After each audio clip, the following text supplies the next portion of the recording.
한일 외치면서 이득 취하려는 그런 나쁜 세력이 존재한다고요? 네. 이게 실합니까? 근데 너무 많아요. 저는 최근에 좀 열받았던 게 그 천주교 정의구현사재단. 아니, 이름을 좀 바꿨으면 좋겠어.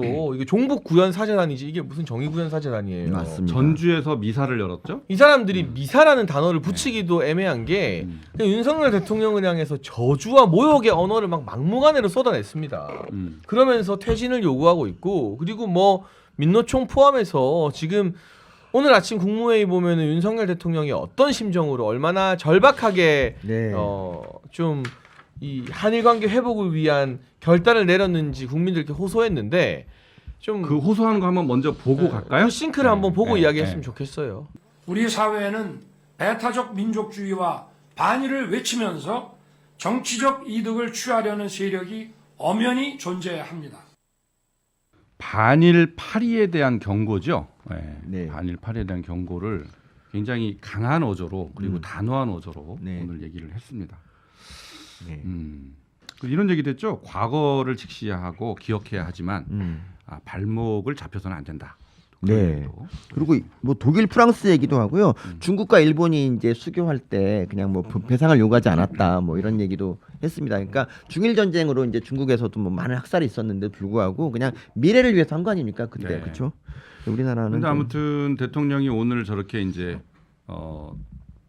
장시간 동안 네. 저렇게 단호한 어조로 얘기를 한 것이 네. 지금 여론조사가 안 좋단 말이에요. 맞아요. 요즘 여론이 안 좋기 때문에 국민들에 대해서 더 절절하게 호소를 해야 되겠다. 네. 그런 생각에서 이제 저런 국무회의 발언이 있었던 것 같은데, 근데 대통령 혼자 저렇게 얘기를 하는 게 충분한가요? 어떤가요? 근데 뭐 이제 여당에서도 지난주부터 계속해서 한일 정상회담 전부터 지금까지 이 한일 정상회담의 의미 네.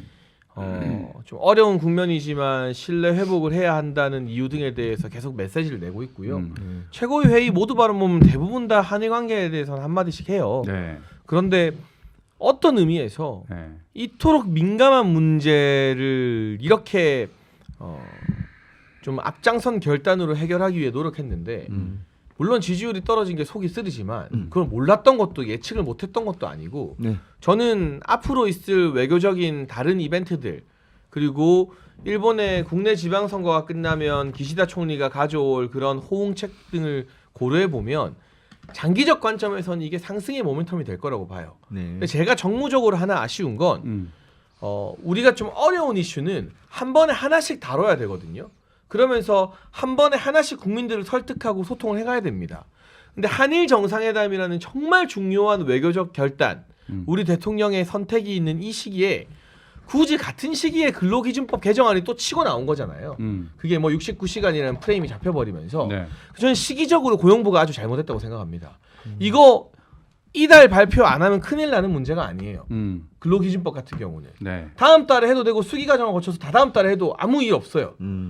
그러니까 이 지금의 국면에서는 가장 중요한 게 한일 정상회담이고 윤석열 대통령의 결단으로 한일 관계가 회복되면서 우리가 국제 사회에서의 어떤 그 신뢰를 회복했다라는 건데 그 부분에 대해서 이 당과 정부와 대통령실이 전력을 다해서 집중해야 되는데 근로기준법이라는 또 다른 전선이 치켜 올린 거잖아요. 그러니까 전선을 집중해도 힘들 판에 또 다른 전선이 생겨버렸어요.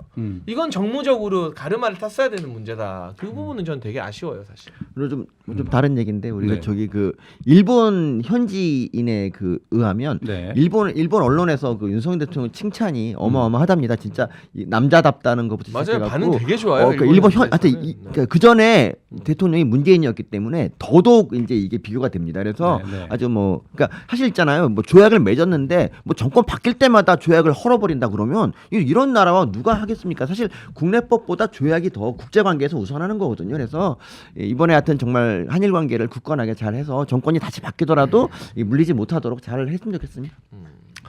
근데 이번에 이제 성과에 대해서 네. 한일 회담 성과에 대해서 이제 뭐 성과가 있었어요. 분명히 지소미아도 다시 복원이 됐고 그다음에 화이트리스트 이 부분도 다시 이제 원상으로 돌아갔지 않습니까? 그래서 이제 그런 성과도 있었는데 문제는 이제 강제징용 요 부분 때문에 여론이 시끄러운 건데. 근데 그거는요. 네.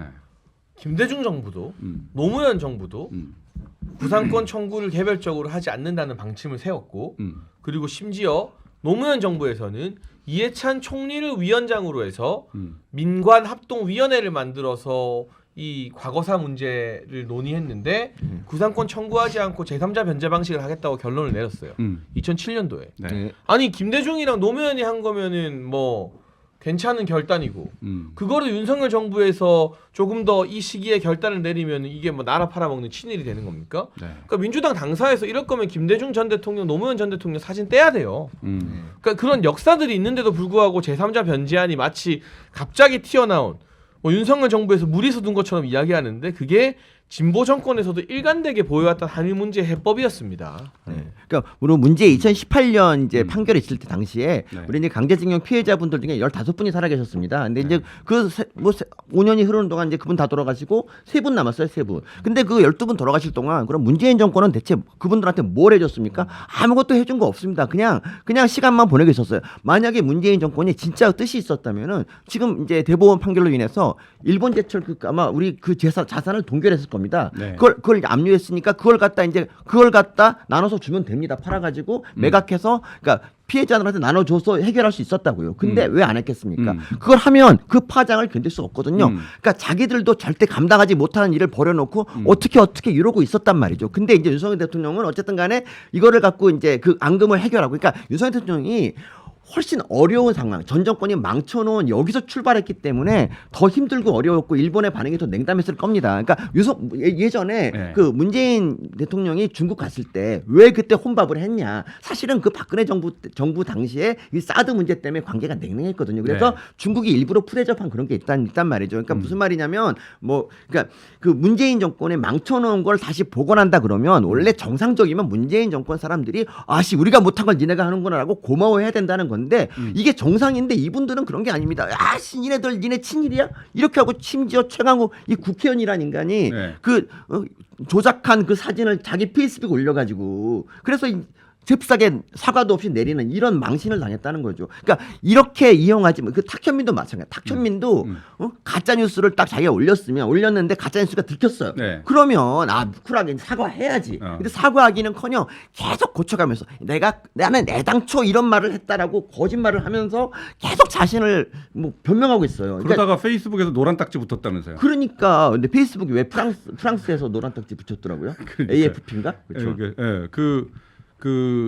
그런 언론에서 붙이니까 페이스북이 객관적인 뭐 단체에서 이렇게 했다 그러면서 또 딱지를 붙였다 이렇게 저는 페이스북 노란 딱지는 처음 들어봐요. 그러니까 페이스북 보면은 수정하면은 그 내역이 다 남아요. 근데 보면은 수정 내역 보면 진짜 추합니다. 글이 점점 길어져. 글이 고칠수록. 근데 결국은 사과를 안 했죠. 사과는 전혀 사과 안 했습니다. 전혀. 근데 이걸요. 이 한일 관계만으로 볼 게 아니라 국제사회에서 대한민국이라는 국가가 신용도와 신뢰도를 회복하는 거시적 관점으로 이걸 봐야 돼요. 네. 왜냐? 사실은 정부 간의 약속이나 합의는 정권이 바뀌었다고 손바닥 뒤집듯 뒤집힐 수 있는 게 아니에요. 그러니까 이재명이 최근에 한 발언이 정말 위험한 게 4년 뒤에 정권 바뀌면 이번에 윤석열 대통령이 결단한 합의도 또 뒤집을 수 있는 것처럼 말했거든요. 이거는 대외적으로 한국의 신용도를 추락시키는 매우 위험한 발언이에요. 맞습니다. 그러면 어느 나라가 어느 국가가 한국 정부를 믿고 투자를 하거나 약속을 하거나 이 협의를 하겠습니까?